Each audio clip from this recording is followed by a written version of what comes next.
তাই তো? এইগুলোকে এই ব্রিটিশকে দিয়ে স্বাধীনতা আসেনি এইটা বলছে যারা, এটা যদি সুভাষচন্দ্র বসু তার আর্মস ফার্মস নিয়ে তার হাতের সামনেগুলো পড়তো কি হতো? আমি একটু কল্পনা করতে বলছি। কি করতো সুভাষচন্দ্র বসু? মালা দিত। হ্যাঁ, আমরা বাঙালির রক্তে এই ভারতকে স্বাধীন করেছি, তাই আইন এবং সংবিধানে আমরা বিশ্বাসী। কিন্তু আমি শুধু একটু, সুভাষচন্দ্র বসু তিনি তো স্বাধীন ভারতে মানে লোক সমক্ষে তাকে অ্যাক্টিভ আমরা দেখতে পাইনি দুর্ভাগ্যজনকভাবে। তাই কল্পনা আমরা করতেই পারি যে আইএনএ আর্মস ফান্ড সব সমেত সুভাষচন্দ্র বসু। বড় একজনের সঙ্গে দেখা হলো, সে বলল ব্রিটিশ খেদাকে স্বাধীনতা নেই আয়া। নিজেরা ধর্মরাজ্য তুলে ফেলেছে, জায়গা দেবো। আর ওই এখনকার সময় দাঁড়িয়ে কিছু রাজনৈতিক দল ধর্মের ব্যাপারে পিছাচ্ছে আর মানুষকে প্রাইড করছে। সেখানে হিন্দু, মুসলিম, খ্রিস্টান, বুদ্ধ সবাই নিজেদেরকে মানুষ বলে পরিচয় করে না, আর শুধু ধর্মের দিক থেকে আলাদা করে একটা মাপকাঠিতে মাপছে। আমরা চাই এই সব রকম যে আলোচনাগুলো রয়েছে কম সময় কখনো সেই বাংলায় কাজ পাবে সে মাটির মালিক, বাকি সব বহিরাগত অতিথি। এবং 2018 সালে হোমগার্ডে 140টা চাকরি 104 খানা নিজের দেশওয়ালি ভাই ঢুকিয়েছে। এ বিহার পুলিশে সম্ভব? 140 জন বিহারে হোমগার্ড হলো, 104 জন বাঙালি সম্ভব? কিন্তু এই বাংলায় সম্ভব। কেন সম্ভব? কারণ বাঙালি ঘুমিয়েছিল, বাঙালি জেগেছিল না। তাই এত বড় আয়োজন, প্রতিটা উদ্যোক্তাকে ধন্যবাদ। স্লোগান হবে এবং হাওড়া হাওড়ার দ্বারা যারা ছুটে এসেছে, উড়ে গিয়ে দাঁড়িয়েছিল, অনেকে মানকুণ্ডুতে গেছে, অনেকে এখানে আগে থেকে উপস্থিত ছিল। বাংলা আমার মাটি আমার মা, আমার মাটি আমার মা, আমার মাটি আমার মা। মুঙ্গের হবে না, কালিয়া হবে না, ছাপড়া হবে না, বৈশালী হবে না, বেগুসরাই হবে না, পাটনা না, লক্ষ্মীসরাই হবে না, কাটিহার হবে না, দারভাঙ্গা হবে না, মির্জাপুর হবে না, গোরখপুর হবে না, গুজরাট হবে না, বাংলাদেশ হবে না, বালিয়া হবে না, হাওড়া হবে না, ঢাকা হবে না, মুঙ্গের হবে না, মির্জাপুর হবে না, গোরখপুর হবে না, ইউপি বিহার হবে না, হিন্দুস্তান হবে না, উর্দুস্তান হবে না, ইউপি বিহার হবে না, সঞ্জয় রাইদের হবে না, বহিরাগত ক্রিমিনালের হবে না। আমার মাটি আমার মা, আমার মাটি আমার মা। জয় বাংলা, জয় বাংলা। বাংলা পক্ষ রাজপথে হুগলির বাঙালি জোট বাঁধন তৈরি হও। বাংলা পক্ষ রাজপথে হাওড়ার বাঙালি জোট বাঁধন তৈরি হও।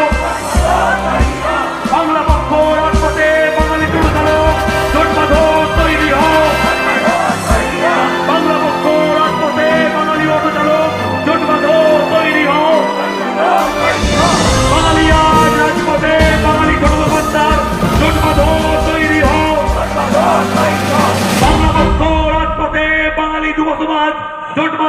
তৈরি হোক, বাংলা পক্ষ রাজপথে বাঙালি বেকার যুবক যুবতী জোট বাঁধো, তৈরি হোক, বাংলা পক্ষ রাজপথে কলকাতা বাঙালি জোট বাঁধো, তৈরি হোক, বাংলা পক্ষ রাজপথে আক্রান্ত বাঙালি জোট বাঁধো, তৈরি হোক, বাংলা পক্ষ রাজপথে গঙ্গাবাড়ের বাঙালি জোট বাঁধো, তৈরি হোক, বাংলা পক্ষ ডাক পাঠায় বাঙালিয়া জোট বাঁধো, তৈরি হোক। মানকুণ্ডু থেকে করলেন কোনো অংশে মনে হচ্ছে যে 15 আগস্টকে মানে যে স্বাধীনতা দিবসের দিনটাকে বিচ্ছিন্ন করছে, মানে যেহেতু বাঙালিরা এর মধ্যে জড়িত আছে সেইভাবে কি এরকমভাবে একটা কোনো রকম দৃষ্টিভঙ্গি নিয়েই কি 15 আগস্টকে আন্দোলনের দিনটাকে মুছে চাইছে? বাংলা ও বাঙালির শত্রু আরএসএস বিজেপি, তাদের যে প্রধান মোহন ভাগবত, সে সাম্প্রতিককালে বলেছে যে 15ই আগস্ট ভারতের স্বাধীনতা নয়। তার মানে ব্রিটিশদের বিরুদ্ধে লড়ে ভারতের স্বাধীনতা আসেনি। এই কথাটা এই আরএসএস বিজেপি, এই যে গুজরাট রাজস্থান এইসব যে এই গ্রুপ, এদের বলাটা যথেষ্ট কারণ আছে। তার কারণ তারা ব্রিটিশদের সঙ্গে মিলেমিশে কাজ করেছে।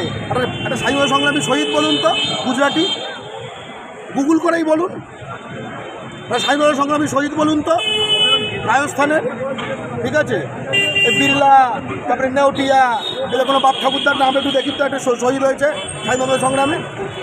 আজকে বাঙালির এরকম কোনো পাড়া নেই যেখানে স্বাধীনতা সংগ্রামী নেই ব্রিটিশ বিরোধী লড়াই। এটা তারা মুছে দিতে চায়, এবং এই মুছে দেওয়ার মাধ্যমে তারা বাঙালি স্বাধীনতা সংগ্রামী যারা সুভাষচন্দ্র বসু, চিত্তরঞ্জন দাস, শরৎচন্দ্র বসু, বাঘা যতীন, সূর্য সেন, প্রদ্যুৎ ভট্টাচার্য থেকে শুরু করে প্রীতিলতা ওয়াদ্দেদার থেকে শুরু করে বীণা দাস থেকে শুরু করে ক্ষুদিরাম বসু থেকে শুরু করে মাস্টারদা সূর্য সেন, বিনয় বাদল দীনেশ, সকলের নাম গুলিয়ে দিতে চায়, যাতে আগামী দিনের বাঙালি জাতি মনে করে ওরাই তো বস, আমরা তো কেউ না। বাংলার মাটিতে, বীর সুভাষের মাটিতে, চিত্তরঞ্জনের মাটিতে এই 15ই আগস্ট 1947-এর বিরোধী যারা, ভারতের স্বাধীনতার বিরোধী যারা, ব্রিটিশ সাম্রাজ্যবাদের দালাল যারা, তাদের কোনো ঠাঁই নেই। সেটা বুঝিয়ে দেবার জন্যই এই মানকুণ্ডু থেকে বেলুর এই মহা র্যালি করা হলো, বাইক র্যালি। এবং এর যথেষ্ট কারণ আছে এই রুটের কারণে। কারণ আরএসএস বিজেপি সংগঠন তৈরি হয়ে গেছে বাঙালির শত্রুদের মধ্যে এই এলাকায়, গঙ্গার দুই পাড়ে। তাই তাদেরকে একটা হুঁশিয়ারি দেওয়া হলো যে বাংলায় থাকবে, বাংলার খাবে, আর বাঙালি স্বাধীনতা সংগ্রামীদের মুখে থুতু ফেলবে। এই থুতু কিন্তু চাটানোর জন্য বাংলা পক্ষ তৈরি হয়েছে। খুব স্পষ্ট, বাংলা পক্ষর সংগঠন বাংলায়। আমরা গুজরাটের কি অবস্থা হবে জানি না, তারা হয়তো এই আরএসএস বিজেপিকে মাথায় করে রাখবে, কিন্তু ভারতের স্বাধীনতাকে অস্বীকার করে যারা, ব্রিটিশ বিরোধী আমাদের মহাসংগ্রামকে অস্বীকার করে যারা, সুভাষচন্দ্র বসু, চিত্তরঞ্জন, তাদের সংগ্রামকে অস্বীকার করে যারা, তাদের বাংলার মাটিতে যেন কোনো চিহ্ন না থাকে, তার জন্য বাঙালি জাতির বর্তমান এবং আগামী প্রজন্মকে উদ্দীপ্ত করার জন্যই এই মিছিল।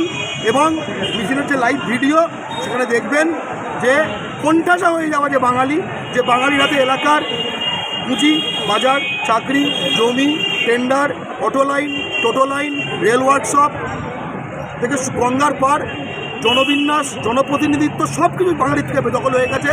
সেই বাঙালি যেন মানে একটা শুকনো মরুভূমিতে যেন জল ঢুকলো, বাংলা পক্ষর মিছিল সেইভাবে গেছে আজকে এই জিটি রোডের বুক চিরে। তাই জিটি রোডের মালিককে সুভাষের জাতি আবার জয় বাংলা। গতকালে সঞ্জয় রায়ের মানে বিচার হলো, তাতে দোষী সাব্যস্ত হয়েছে, কিন্তু সেখানে সঞ্জয় রায় বারবার হিন্দুত্বর প্রমাণ দেখানোর জন্য রুদ্রাক্ষের মালার উল্লেখ করেছেন।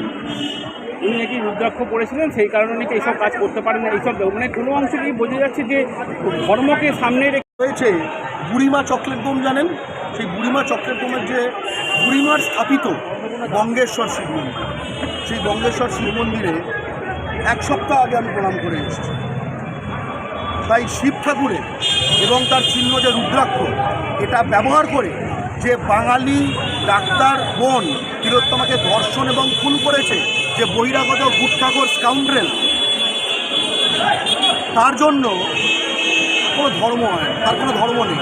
তার ধর্ম হচ্ছে বাঙালিকে ধর্ষণ করা, তার ধর্ম হচ্ছে বাঙালিকে খুন করা, তার ধর্ম হচ্ছে বাঙালি নারীর প্রতি লোলুপ দৃষ্টি দেওয়া। এবং এই সঞ্জয় রায় একা নয়, এই সঞ্জয় রায়ের অনেক দেশওয়ালি ভাই আছে এবং কিছু দালাল বাঙালিও আছে যারা এই সঞ্জয় রায়, আপনাকে ধন্যবাদ জানাবো যে আপনি রায় বলছেন, সঞ্জয় রায় বলে যাচ্ছে এখনো পর্যন্ত তাকে বাঙালি সাজানোর জন্য। ঠিক আছে, তাদের মা বোন সুরক্ষিত থাকবে তো? হ্যাঁ, আমি তো জিজ্ঞেস করছি। আর আমি বলতে চাই সেই সব মিডিয়াকে, ঠিক আছে, এই রিপাবলিক থেকে এবিপি, তোমাদের আমরা তাহলে একটা বর্ণ পরিচয় দেবো যে রস্যইটা কীরকম দেখতে হয়। তোমাদের রস্যই আর অন্তস্থ হওয়াটা গুলিয়ে ফেলছো তোমরা, ঠিক আছে। এই ওখানে তো সব বাংলায় বিএমএ এমফিল পিএইচডিরা আছে বাংলা ভাষায়, তবু একটু মাঝে মাঝে একটু বসে দেওয়া দরকার যে বর্ণ পরিচয়। তাতেও যদি না হয় সহজ পাঠ, তাতেও যদি না হয় কঠিন পাঠ, সব রকম পাঠের মজুত আছে, ঠিক আছে। বাংলার যে মানে গ্রন্থাগার এটা অসীম। সহজ পাঠ, কঠিন পাঠ গ্রেড 1, কঠিন পাঠ দ্বিতীয় ভলিউম, তৃতীয় ভলিউম, চতুর্থ ভলিউম, আর যত বেশি ভলিউম চতুর্থ ভলিউমের থেকে পঞ্চম ভলিউমটা আরও মোটা, বুঝতে পেরেছেন তো?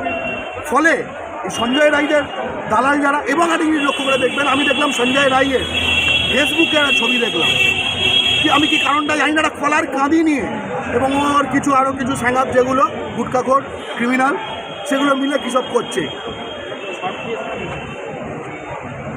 আদালত তো একটা কলাকে কেটে নামিয়েছে, দেখা যাবে সামনে সেটা ফাঁসি হয় কিনা। আমরা ফাঁসির দাবি করছি খুব স্পষ্ট, আইনের বিধানে নেই, তা না হলে আমরা বলতাম এই বালি ব্রিজে কিংবা ধর্মতলায় করতে ফাঁসির মঞ্চটা, ঠিক আছে।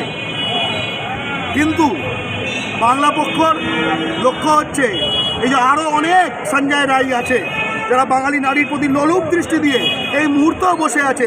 যেই দিন সঞ্জয় রায়ের সেন্টেন্স হয়েছে সেই দিন অশোক সিং গুরাপে চকলেট দেখিয়ে একটা বাঙালি শিশুকে ধর্ষণ এবং খুন করেছে, তার ফাঁসির সাজা এসছে। একের পর এক লিলুয়ায় সাধারণ ঘরের বাঙালি নারীরা, মেয়েরা, স্কুলের বাচ্চারা জানে তাদেরকে কি ফেস করতে হয় লিলুয়াতে, বেলুড়ে, ঠিক আছে।